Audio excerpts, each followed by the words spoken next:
Right now, over here, you can see the latest version of the border wall. It used to not be that high. It used to be just a small piece of metal.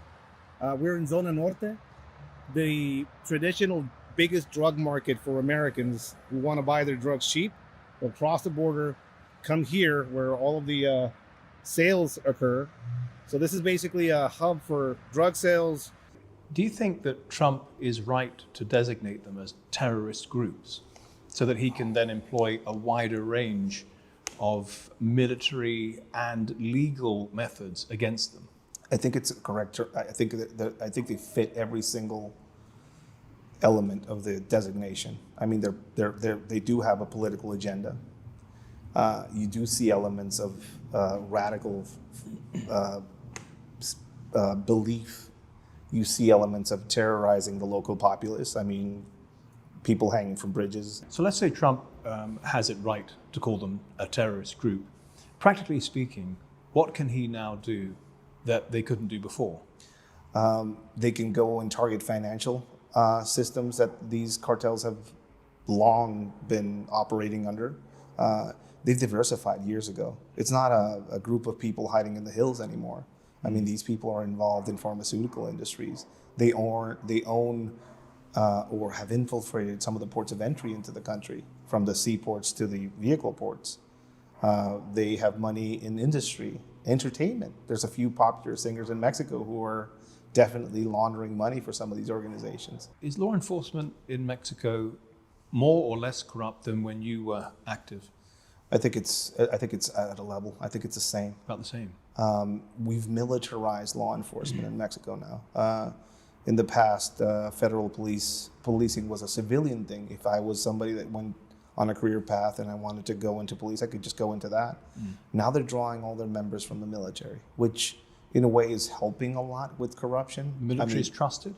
The military is trusted to an extent. More than law enforcement? The issue with the military is this. They just go by orders. Money goes up, it doesn't go down. Right. So the corruption in the military is probably at a high level versus policing in the street. The corruption is direct. I think the military leadership here in Mexico is a power in and of itself. Right. Just like a separate institution. It is a separate institution, and it has a lot of power. Sometimes enough to push a president to do what they want to do. We had a president that basically said, there's no cartel issue, let's ignore it. Which president was that? That's Andrés Manuel López Obrador, right. Who had a policy of hugs, not bullets, which basically made this issue grow. A lot of Mexicans died during that administration, more than any other administration. That's the inheritance that Claudia has now. She is Obrador's protege. Yes. She is taking another direction with this. We're seeing a lot of major heads being dropped. But I think a lot of this has to do with the recent arrest of El Mayo Zambada. Right, so Ismael El Mayo Zambada. Yes. It seems to many that was a covert operation by the United States on Mexican soil. That's what it seems to many. That was under Biden. That was under Biden, and security circles in Mexico think and have this theory that was the first covert military intervention by Americans in this new effort. Do you support the U.S. government's arrest? He was clearly a threat for national security, so I understand why that could happen. Yeah. There's people that say that he was a protected asset of the United States as well. He actually learned his trade crafts in the United States, in LA.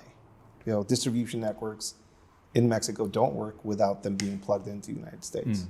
I think a big part of what I have an issue with, and what many Mexicans have an issue with, is the way that this is being posed as a Mexican problem. That it is something that is going to be solved in Mexico, that Mexico has a responsibility to solve, or that we'll come down and solve it for you.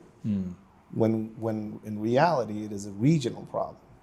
These organizations crossed that border decades ago. They diversified, invested in properties on the United States side, and they probably have hands in politics also on the United States side. The way President Trump sees it, fentanyl originates, or the components for fentanyl originate in China. and then they are brought up through the Mexican-American border.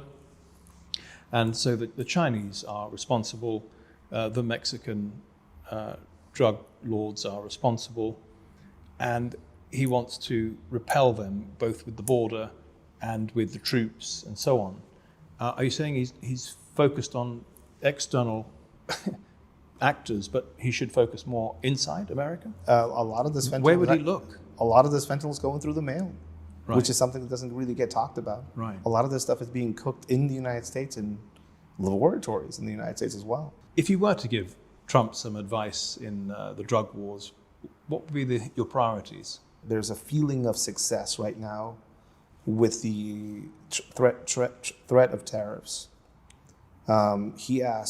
The president asked for 10,000 troops to be put on the northern border. They were already there. There was a lot of show about it. Yeah. Here in Tijuana, we had 3,000 federal forces already Yeah. in play. So all that happened was a few planes flew around with troops, and there was a lot of media. Just a PR exercise. I recently posted on my Instagram account, and people can look this up as well, members of the National Guard on the Texas border with shovels and pickaxes looking for drug tunnels. Drug tunnels are 100 feet underground, usually. And they were just looking for drug tunnels with pickaxes and shovels. It was a cartoon. Yeah. A lot of things are being done to appease, and they shouldn't be viewed as victories or as a change. I would just ask the American public to really look at what is being done by the Mexican federal government